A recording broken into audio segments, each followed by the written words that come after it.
شخص یہ چاہتا ہو کہ اس کی دعائیں اللہ قبول کرے اور دعائیں کر کر کے کہیں سے قبولیت کے آثار اسے نظر نہیں آتے، تو اگر اس کے ماں باپ میں سے کسی کا انتقال ہو گیا ہے تو اس کی قبر پر جائے، یاسین شریف پڑھ کر کے ان کو بخشے اور پھر ان کے وسیلے سے ان کی قبر کے پاس کھڑے رہ کر اللہ کی بارگاہ میں دعا کرے، اللہ ماں باپ کے صدقے میں اس کی دعا کو قبول فرما لے۔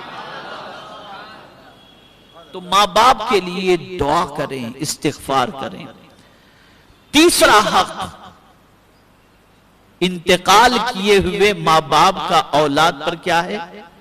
تو فرمایا گیا صدقہ و خیرات اور اعمال صالحہ کا ثواب۔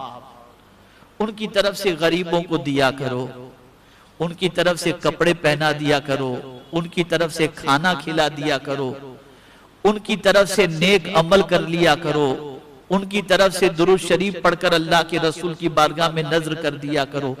تو صدقہ و خیرات اور اعمال صالحہ یعنی نیک کام یہ کرتے رہو اور اس کا ثواب ماں باپ کو۔ مجھے یاد ہے کہ جب میری والدہ کا انتقال ہوا تھا، وہ دن بھی رمضان المبارک مہینہ رمضان شریف کا تھا اور دن سنیچر کا تھا اور اجتماع بھی تھا، تو اب اس وقت بہت تعزیت اور سب لوگوں کا معاملہ، سب والدہ کے سلسلے میں تعزیت کر رہے تھے اور گھر پر بھی آنا جانا لگا ہوا تھا۔ تو یہ ہوا کہ اجتماع میں جایا جائے یا نہ جایا جائے، سنیچر ہے۔ تو مجھے خیال آیا کہ میری ماں کو ہمیشہ اس چیز کی فکر رہتی تھی کہ میں دین کا کام مسلسل کرتا رہوں، تو میں اس رات بھی اجتماع میں حاضر ہوا۔ پھر کچھ دنوں کے بعد ایک بزرگ سے میری ملاقات ہوئی، تو میں نے اس بزرگ سے پوچھا کہ حضرت یہ بتائیں، میں اپنے ماں باپ کے ایصال ثواب کے لیے کچھ کرنا چاہتا ہوں، کوئی طریقہ آپ مجھے بتائیں۔ تو انہوں نے بڑی پیاری بات فرمائی۔ انہوں نے فرمایا مولانا آپ لگے رہتے ہو دین کے کام میں، آپ کی تقریروں سے اللہ تعالیٰ لوگوں کو ہدایت بھی دیتا ہے، لوگ عمل بھی کرتے ہیں، ایک نیت آج کر لو پھر کبھی نیت کرنے کی ضرورت نہیں پڑے گی۔ میں نے کہا اچھا حضرت فرمائیں۔ تو انہوں نے کہا یہ نیت کر لو کہ مولا جو بھی تیرے پسند کا کام، تیری پسند کا کام اور نیک کام مجھ سے سرزد ہو، وہ سارے کاموں کا ثواب میرے ماں باپ کو عطا فرما۔ تو آپ کو ایک ایک کام کے بارے میں کہنے کی ضرورت نہیں پڑے گی، بس یہ آپ کی پرماننٹ نیت ہو گئی۔ اب آپ کسی سے مسکرا کر ملے، اس پر جو صدقے کا ثواب ملا تو آپ کے کھاتے میں بھی جمع اور آپ کے ماں باپ کے کھاتے میں بھی جمع۔ تو ہر اعمال صالحہ کا ثواب اپنے ماں باپ کو پہنچانے کی کوشش کرو اور صدقہ و خیرات ان کے نام پر کرتے رہو، جس کی وجہ سے ان کو قبر کے اندر قبر کے اندر راحت نصیب ہوگی۔ اور یہی نہیں، ان کی طرف سے نماز بھی پڑھو۔ اب یہ صرف میں ترغیب کے لیے کوئی ریاکاری کی غرض سے یا اس کی غرض سے نہیں، الحمدللہ میری اہلیہ کا معمول ہے مغرب کے بعد 4 رکعت نفل پڑھتی ہیں، وہ 2 اپنے ماں باپ کے ایصال ثواب کے لیے، 2 میرے ماں باپ کے ایصال ثواب، روزانہ کا یہ معمول ہے۔ تو کہنے کا مقصد یہ ہے کہ آپ جب نماز پڑھتے ہو، ٹائم ہے آپ کے پاس، 2 رکعت نفل پڑھو، مولا اس کا ثواب میرے ماں باپ کو عطا فرما۔ اللہ نے آپ کو استطاعت دی ہے، آپ نے حج کر لیا ہے اور آپ چاہتے ہیں کہ ماں باپ کو حج کا ثواب ملے، ان کی طرف سے کسی کو حج کے لیے بھیج دیا، خود چلے جاؤ اور وہ حج اپنے ماں باپ کے نام سے کر دو، اس کا ثواب۔ روزے رکھ رہے ہو تو روزوں کے علاوہ نفل روزے جب رکھو تو ان کی طرف سے روزے بھی رکھ لیا کرو۔ اسی طریقے سے قرآن شریف کی تلاوت کرتے ہو تو کچھ تلاوت ان کے نام سے کر ان کو ایصال ثواب کیا کرو۔ تو اپنی عبادت کے اندر بھی ان کو شامل کر لیا کرو اور ان کی طرف سے اللہ عز و جل کی بارگاہ میں نماز، روزے، حج، یہ ساری چیزوں کا ثواب، ان اعمال صالحہ کا ثواب ان کو پہنچاتے رہو۔ یہ تیسرا حق ہوا۔ اب چوتھا حق سماعت فرمائیں۔ ان پر کوئی قرض کسی کا ہو تو اس کے ادا کرنے میں حد درجہ جلدی کرنا اور اپنے مال سے ان کا قرض ادا ہونے کو دونوں جہاں کی سعادت سمجھنا. کسی کے ماں باپ کا انتقال ہو گیا اور ماں باپ پر قرض تھا, اللہ نے اولاد کو عطا فرمایا, تو اولاد ان قرض کے تقاضے کرنے والوں کو تلاش کرے کن کا قرض میرے ماں باپ پر تھا, اور تلاش کر کے اپنے ماں باپ کا قرض اتارے, اور یہ نہ سوچے کہ یار یہ جاتے جاتے بھی معاذ اللہ کو یہ سوچے کہ یہ ٹینشن دے کر کے گئے. نہیں, بلکہ فرمایا گیا یہ اپنی خوش نصیبی سمجھے کہ اللہ نے مجھے اپنے ماں باپ کی طرف سے یہ قرض ادا کرنے کی توفیق عطا فرمائی. تو ماں باپ پر اگر کوئی قرض ہے تو اس قرض کو ادا کرنے میں حد درجہ جلدی کرنا یہ ان کا چوتھا حق ہے. اب جو بات عرض کرنے جا رہا ہوں نا, اسے بہت غور سے سنیے گا, بہت غور سے. ان پر کوئی فرض رہ گیا ہو, بقدر ضرورت اس کے ادا کرنے میں سعی کرنا. جیسے مثال کے طور پر حج ان پر فرض ہو گیا تھا, زندہ تھے تو فرض ہو گیا تھا, لیکن وہ حج ادا نہیں کیے. اب جب حج فرض ہو گیا اور ادا پھر بھی نہیں کیا انہوں نے, تو آپ کوشش کرو کسی کو ان کی طرف سے حج کروا دو, حج بدل کروا دو, اور اس کا ثواب اپنے ماں باپ کو عطا کر دو, تاکہ ان پر سے یہ فرض کی ادائیگی کا جو معاملہ تھا اللہ تعالیٰ اس سے ان کو بری ذمہ کر دے. اسی طریقے سے روزے کا معاملہ, کہ اگر والدین پر کچھ روزے ایسے رہ گئے کہ روزے انہوں نے چھوڑ دیے, تو اس روزے کا فدیہ ادا کرو. نماز کا معاملہ ہو کہ نماز ان کی قضا ہو چکی ہوں, تو نماز کا بھی فدیہ ادا کرو. اب نماز کا فدیہ انتقال کے بعد ادا کیا جائے گا, لیکن روزے کا فدیہ آپ ان کی زندگی میں بھی دے سکتے ہو کہ وہ بوڑھے ہو چکے ہیں, مریض ہیں اور روزہ رکھنے کی طاقت نہیں رکھتے, تو ایک روزے کا فدیہ ایک صدقہ فطر ہے. 2 کلو 50 گرام گیہوں کی قیمت کے برابر آپ جو ہے وہ صدقہ فطر کے برابر صدقہ عطا کر دیں ایک روزے کے عوض کے اندر. یہ اس کے لیے ہے جو بیمار ہیں, شیخ فانی ہو چکے ہیں, یعنی اتنے بوڑھے ہو چکے ہیں کہ اب روزہ نہیں رکھ سکتے, تو ایک روزے کا فدیہ یہ. اور اسی طریقے سے ایک وقت کی نماز اگر انہوں نے قضا کی ہے, تو ایک نماز کا کفارہ بھی ایک صدقہ فطر ہے. ایک نماز کا, یعنی فجر کی نماز ان کی قضا ہوئی, تو فجر کی نماز کا کفارہ صدقہ فطر کے برابر ادا کرنا. ظہر کی قضا ہوئی ہے تو صدقہ فطر, اور 5 وقت کی نماز مت پکڑنا, 6 وقت کی نماز, اس لیے کہ وتر کا بھی فدیہ ادا کرنا پڑے گا. وتر کا بھی فدیہ ادا کرنا پڑے گا. تو اگر ماں باپ کی نمازیں قضا ہو چکی ہیں اور ان کی نمازوں کو اگر آپ چاہتے ہیں کہ اللہ عز و جل کی بارگاہ کے اندر, پروردگار جل جلالہ کی بارگاہ میں ان سے جو ہے ان نمازوں کے بارے میں پرسش نہ ہو, اور اللہ کرم فرما کر ان کو اس فرض پر جو ہے مواخذہ نہ فرمائے, تو آپ ان کی طرف سے فدیہ ایک نماز کا ایک صدقہ فطر دے کر یہ فدیہ ادا کر دیں, اللہ تعالیٰ ان کو بری ذمہ فرما دے گا. ٹھیک ہے نا.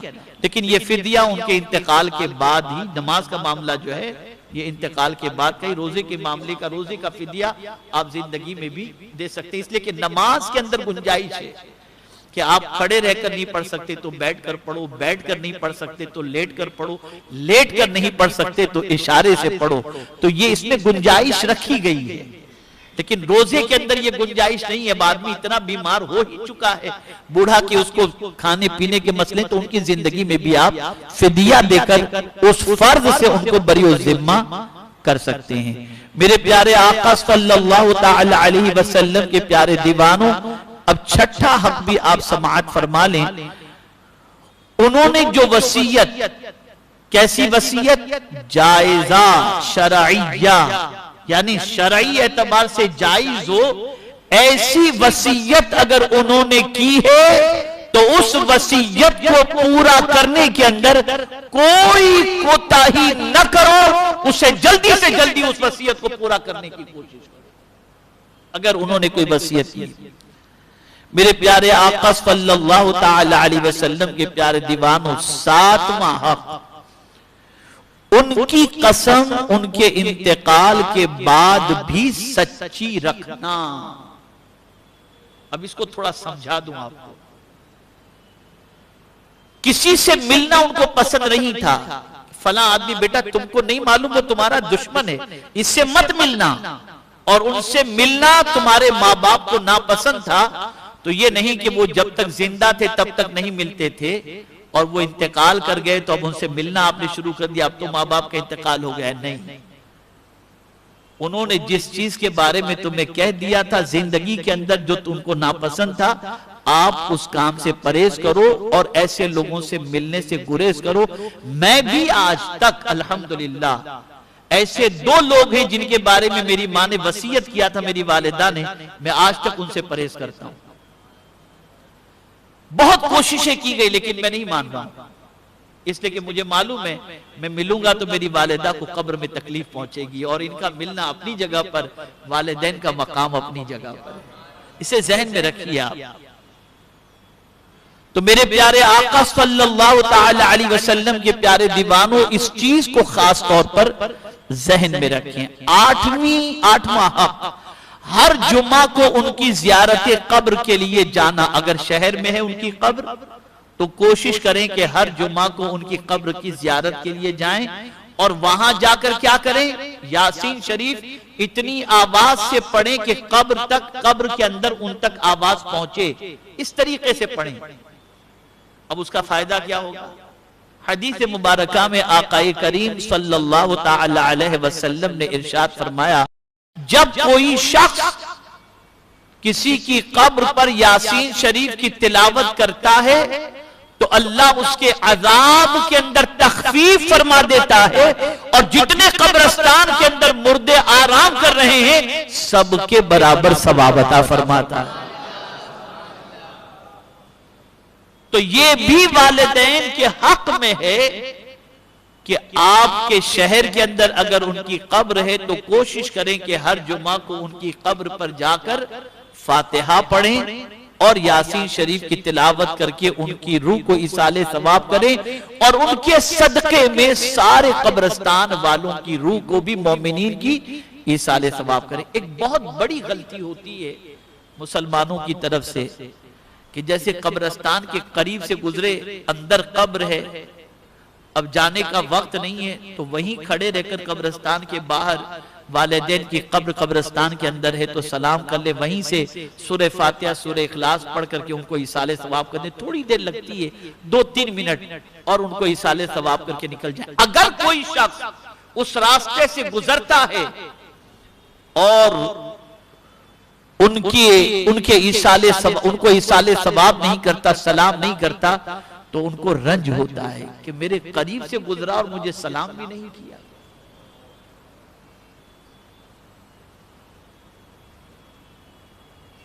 میں صرف آپ کی ترغیب کے لیے بتاتا ہوں. میں کبھی کبھی گجرات پروگرام میں جاتا ہوں تو بسا اوقات ویراول اور ان طرف پروگرام ہوتا ہے تو میں شام کے ٹائم پہ پہنچتا ہوں، اور پروگرام والے ضد کرتے ہیں کہ بھئی آپ کہیں نہ جائیں، جائیں گے آئیں گے ٹائم ہو جائے گا، رات کو تقریر کرتے ہیں. میرے والد کی قبر جو ہے وہ جوناگڑھ کے اندر ہے. میں رات کو 2 بجے بھی قبرستان پہنچ کر کے میرے والد کی فاتحہ پڑھتا ہوں. میں کبھی مس نہیں کرتا.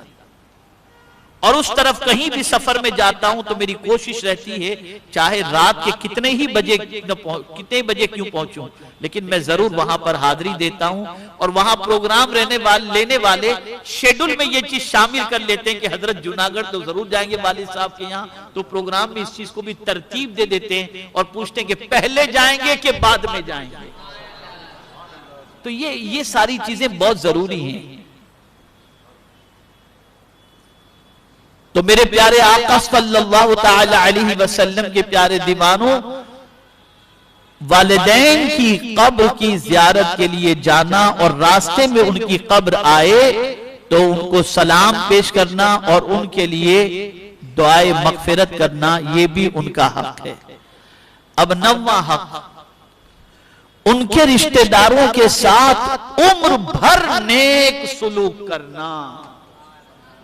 یعنی ماں باپ کے رشتہ دار، باپ کے رشتہ دار، ماں کے رشتہ دار، دونوں کے رشتہ داروں کے ساتھ زندگی بھر حسن سلوک کرنا، یہ اپنی زندگی میں آپ کو شامل کرنا پڑے گا۔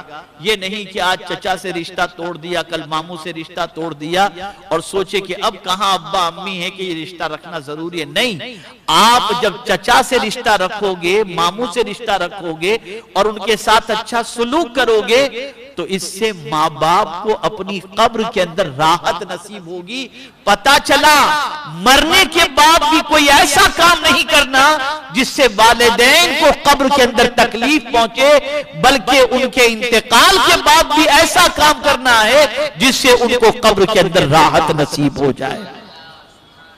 10واں حق، ان کے دوستوں کے ساتھ دوستی نبھانا اور ان کا احترام کرنا۔ اکرام کا لفظ آیا ہے حدیث شریف کے اندر، اکرام کا لفظ، کہ ان کے دوستوں کے ساتھ عزت سے پیش آنا، ان کا احترام کرنا۔ بلکہ مجھے یہاں پر ایک حدیث یاد آ رہی ہے، اب یہ والدین سے ریلیٹڈ تو نہیں ہے، یہ سرکار صلی اللہ علیہ وسلم کی زوجہ تھیں ام المؤمنین حضرت خدیجہ الکبریٰ رضی اللہ تعالی عنہا، لیکن سرکار نے اپنی زوجہ کی سہیلیوں کو ام المؤمنین کے وصال کے بعد تحفہ بھجوایا کرتے تھے کہ میری بیوی کو قبر کے اندر راحت نصیب ہوگی۔ تو یہ تو زوجہ کا معاملہ ہے، لیکن اگر کوئی شخص اپنے ماں باپ کے دوستوں کے ساتھ اچھا سلوک کرتا ہے، مثال کے طور پر والد کا کوئی دوست پریشانی میں گرفتار ہے، آپ نے ان کی مدد کر دی، وہ آپ کے یہاں آئے، آپ ان کے احترام میں کھڑے ہو گئے، آئیے آپ بیٹھیں، تشریف رکھیں، آپ تو میرے والد کے جگری دوست تھے، تو ان کے ساتھ اچھا سلوک کرنا، اس سے ماں باپ کو قبر کے اندر راحت نصیب ہوتی ہے۔ میرے پیارے آقا صلی اللہ تعالی علیہ وسلم کے پیارے دیوانوں، یہ 10واں حق ہے۔ اب 11واں حق بھی آپ سنیں، اس لیے کہ یہ مسلم محلے والوں کے لیے بہت زیادہ ضروری ہے، جہاں مسلمان بہت بڑی غلطی کرتے ہیں۔ 11واں حق یہ ہے، کبھی کسی کے ماں باپ کو برا کہہ کر جواب میں اپنے ماں باپ کو برا نہ کہلوانا۔ حضور صلی اللہ علیہ وسلم فرماتے ہیں کہ ایک زمانہ آئے گا لوگ اپنے ماں باپ کو گالی دیں گے، تو صحابہ کرام علیہ الرضوان نے عرض کیا، یا رسول اللہ صلی اللہ تعالی علیہ وسلم، بھلا کوئی اپنے ماں باپ کو گالی دے گا؟ سرکار صلی اللہ علیہ وسلم نے فرمایا، ہاں، اگر کوئی شخص کسی کے ماں باپ کو گالی دے گا تو جواب میں وہ شخص بھی اس کے ماں باپ کو گالی دے گا، اگر وہ گالی نہ دیتا تو جواب میں اس کے ماں باپ کو گالی نہ پڑتی۔ تو یہاں سے یہ بات سمجھ میں آئی، کسی کے ماں باپ کو آپ گالی نہ دو، کسی کے ماں باپ کو برا بھلا نہ کہو، ورنہ وہ جواب میں تمہارے ماں باپ کو بھی گالی دے گا اور تمہارے ماں باپ کو برا بھلا کہے گا، جس کی وجہ سے تمہارے ماں باپ کو قبر کے اندر تکلیف پہنچے گی۔ اور اب جو بات عرض کر رہا ہوں یہ آخری حق ہے، 12واں حق، اور اسے بہت اچھی طریقے سے دل و دماغ کے اندر محفوظ کرنے۔ 12واں حق یہ ہے کہ ان کے انتقال کے بعد گناہ نہ کریں اور ہر گناہ سے خود کو بچائیں، اس لیے کہ جب بچہ ان کے انتقال کے بعد گناہ کرتا ہے تو قبر میں ان کے ماں باپ کو تکلیف پہنچتی ہے۔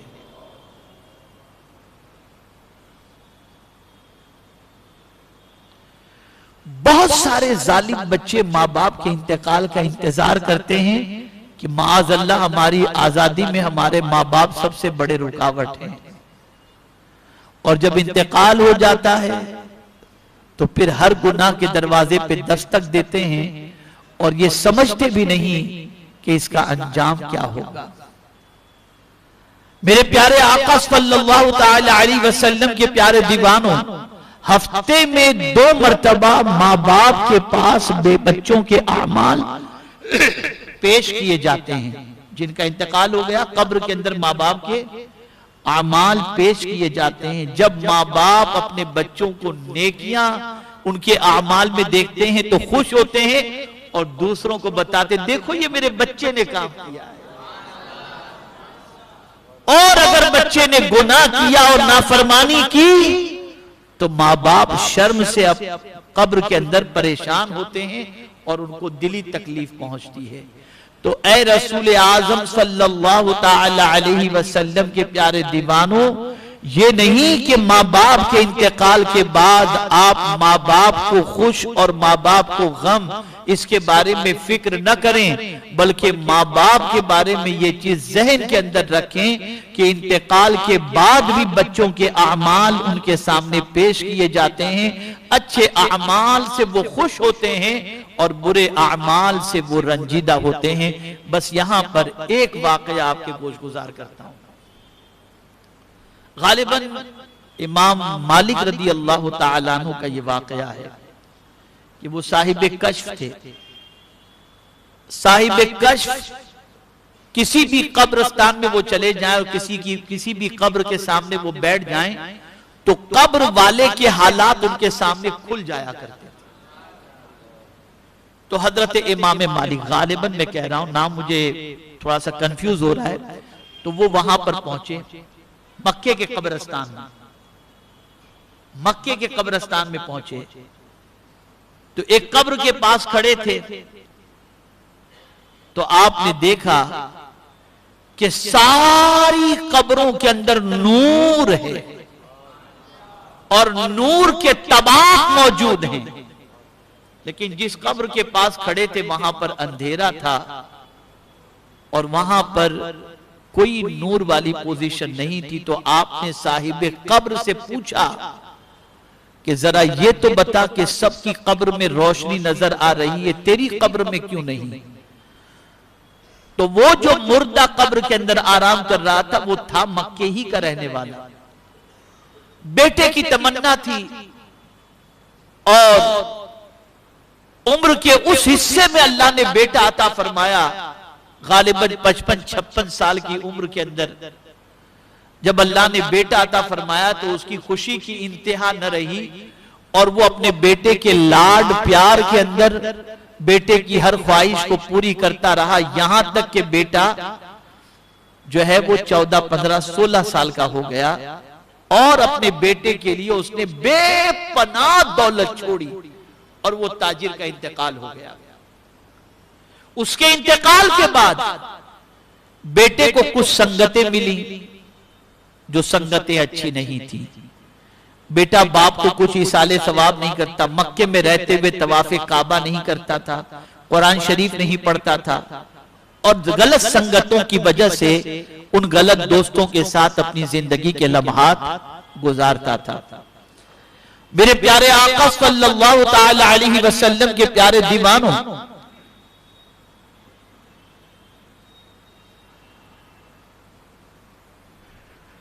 وہ بزرگ حضرت امام مالک رضی اللہ المولا تبارک و تعالی عنہ نے اس قبر والے سے پوچھا کہ ذرا یہ بتا کہ تیرا بیٹا کس محلے میں رہتا ہے۔ اس نے محلے کا نام بتایا اور جب نام آپ نے سنا تو آپ اس محلے میں گئے، اس شخص کے بیٹے سے ملاقات کی اور پوچھا کہ بھئی تیرے باپ کا کیا معاملہ تھا تیرے ساتھ؟ کہا بہت اچھے تھے، آج جو کچھ بھی میں عیش کر رہا ہوں یہ سب میرے باپ کی محنتوں کا نتیجہ ہے، اگر باپ مجھے دولت نہ دے کر مرتا تو میں آج عیش نہ کرتا، میرے باپ کا مجھ پر بہت احسان ہے، بہت کرم ہے۔ یہ ساری باتیں اس نے سنائی تو امام مالک نے پوچھا تجھے معلوم ہے تیرے باپ کی قبر میں کیا پوزیشن ہے؟ اس نے کہا نہیں۔ کہا دیکھ میں کشف کر کے آیا، سب کی قبر میں نور دیکھا، تیرے باپ کی قبر کے اندر میں نے نور نہیں دیکھا۔ وجہ یہ ہے کہ باپ کو کوئی نیکی پہنچاتا ہی نہیں ہے اور تیرا باپ وہاں تیری نیکیوں کا انتظار کر رہا ہے۔ بس اتنا سننا تھا، اس کی آنکھوں سے آنسو جاری ہوئے، گیا غسل کیا، کعبے کا طواف کیا، قرآن لے کر پڑھنا شروع کیا، اپنے باپ کو ایصال ثواب کیا۔ کچھ دنوں کے بعد حضرت امام مالک جب اس قبر پر پہنچے تو قبر کو نور سے منور، تو اے رسول اعظم صلی اللہ تعالی علیہ وسلم کے پیارے دیوانوں، یہ بات ذہن کے اندر محفوظ کر لو، جیتے جی بھی اور مرنے کے بعد بھی، یہ جملہ ہمیشہ ذہن میں رکھو، جیتے جی بھی اور مرنے کے بعد بھی اپنے ماں باپ کا دل نہ دکھاؤ، اس لیے یہ جملہ یاد رکھنا، اس لیے کہ ساری کائنات کے بزرگ مل کر تمہارے لیے دعا کریں اور تمہارے ماں باپ تمہارے لیے بد دعا کریں، کسی کی دعا تمہارے حق میں قبول نہیں ہوگی، اور ساری کائنات مل کر کے تمہیں گرانا چاہے اور تمہارے پیچھے ماں باپ کی دعا ہو تو کوئی تمہیں گرا نہیں سکے گا، اسے ذہن میں محفوظ کر لو۔ تو کوشش کرو، بہت کوشش کرو کہ کسی بھی طریقے سے ماں باپ کو راضی کر لو، اور یاد رکھیں سب کو منانا مشکل ہے، ماں باپ کو منانا مشکل نہیں ہے، اس لیے اگر زندگی میں ان کی دل آزاری کی ہو تو ان سے معافی مانگو، نہ ہچکچاؤ، نہ شرماؤ، انہوں نے معاف کر دیا تو انشاءاللہ بیڑا پار ہو جائے گا۔ یہ چند حقوق ماں باپ کے انتقال کے بعد کہ میں نے آپ کے سامنے پیش کیے۔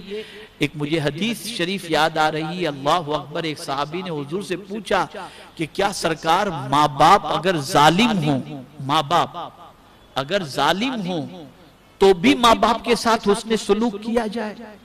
یہ حدیث مبارکہ میں جو عرض کر رہا ہوں، ماں باپ اگر ظالم ہوں یعنی ایسا ہے کہ مزاج تھوڑا سخت ہے، بات بات پہ ڈانٹنا ہے، غصہ کرنا ہے، مارنا ہے، یہ ساری چیزیں ہوتی ہیں، تو سرکار صلی اللہ علیہ وسلم سے پوچھا گیا کہ اگر وہ ظالم ہو تب بھی ان کے ساتھ اچھا سلوک کیا جائے؟ سرکار نے، پوچھنے والے نے ایک بار پوچھا تھا، حضور نے 3 مرتبہ فرمایا وَإِن ظَلَمَا وَإِن ظَلَمَا وَإِن ظَلَمَا، اگرچہ وہ ظالم ہو، اگرچہ وہ ظالم ہو، اگرچہ وہ ظالم ہو، پھر بھی ان کے ساتھ اچھا سلوک کرو۔ اس لیے